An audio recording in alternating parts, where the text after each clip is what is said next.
Are Benelux official languages truly distinct from regional dialects? Imagine walking through the streets of Belgium, the Netherlands, or Luxembourg and hearing a mix of sounds that tell stories of history and culture. You might wonder if the languages spoken there are truly different or just accents of the same language. Well, in the Benelux region, which includes Belgium, the Netherlands, and Luxembourg, the official languages are Dutch, French, and German. These are used in government, schools, media, and formal talks. But the story doesn't stop there. Inside each country, many regional dialects and variations exist that can sound quite different from the standard language. In Belgium, things get especially interesting. Dutch is the official language in Flanders, the northern part of the country, but locally, people call it Flemish.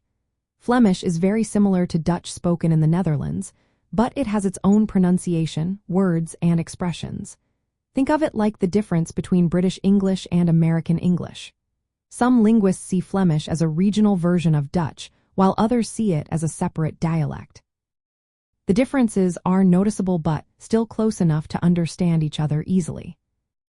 French is spoken in Wallonia, the southern part of Belgium, and in Brussels.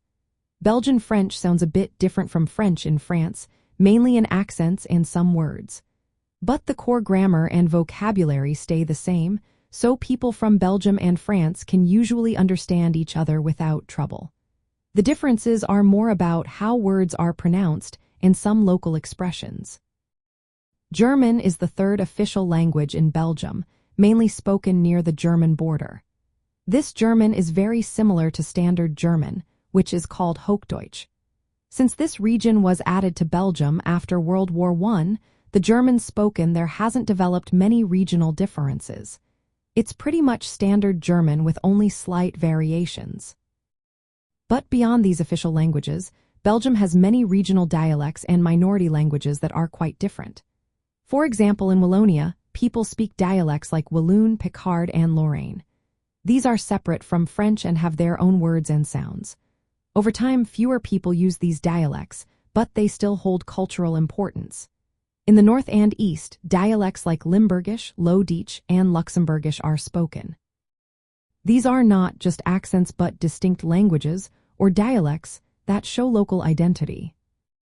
In the Netherlands, Dutch is the main language, but there are regional dialects too. Frisian is recognized as a separate language and is spoken in Friesland. It has its own grammar and vocabulary, making it quite different from Standard Dutch. Limburgish is another regional dialect with unique sounds and words, mainly spoken in the Limburg region. Luxembourg has 3 official languages: Luxembourgish, French, and German. Luxembourgish is a dialect of German but has been standardized and is used as the national language. It looks and sounds different from both Standard German and French, and it's a big part of Luxembourg's identity. So, are these official languages really the same as regional dialects? Not quite. The official languages are standardized forms used in formal settings, but the dialects often have their own pronunciation, vocabulary, and grammar. Flemish and Dutch are closely related but not identical. Belgian French and French from France are similar but have some differences. Luxembourgish is a distinct language derived from German dialects. And many regional dialects in Belgium and the Netherlands are quite different from the official standards. This mix of languages and dialects shows how rich and diverse the Benelux region is. The official languages help people communicate across regions, but the local dialects keep traditions and local identity alive. Recognizing both helps preserve the history and culture of each area.